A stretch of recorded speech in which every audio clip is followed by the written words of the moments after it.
How to fix settings restricted by TikTok.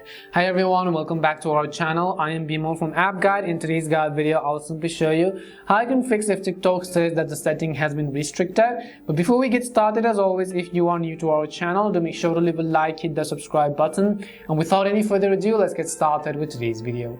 Now, if TikTok says that the setting has been restricted, there are a couple of reasons why this could be happening. The number one reason it could be because your account is underage. So if it's under 16, if it's under 13 years of age, you're trying to do some kind of activities, you will not be able to do so because TikTok has a limitation as to the age criteria and what kind of activities you can conduct within the TikTok app. So in order to fix this, you basically have to change the age. Now, it's not really simple to change your age on TikTok because it's really difficult. The first thing you can do is there isn't an easy process like Instagram and Snapchat and so on where you can just go into settings and change your birthday in that way. In case of TikTok, you have to go to the reported problem section or the help center. You have to simply actually request TikTok support team to actually get back to you and then go ahead and change your age or your date of birth, and which is most likely above 18 years of age. During the sign up process, let's say you didn't really think of it as an issue, you just put a random age and now it simply means you're facing those kind of issues. It simply means that the account is underage.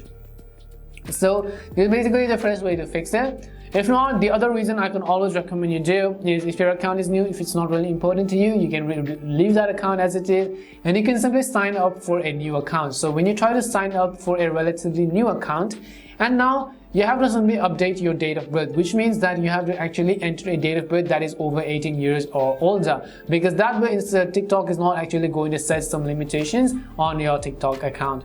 So most likely this video answered your question. If it did help answer your question, make sure to leave a like and subscribe to the channel. If you have any more questions, queries or doubts, simply also make sure to leave them down in the comment section.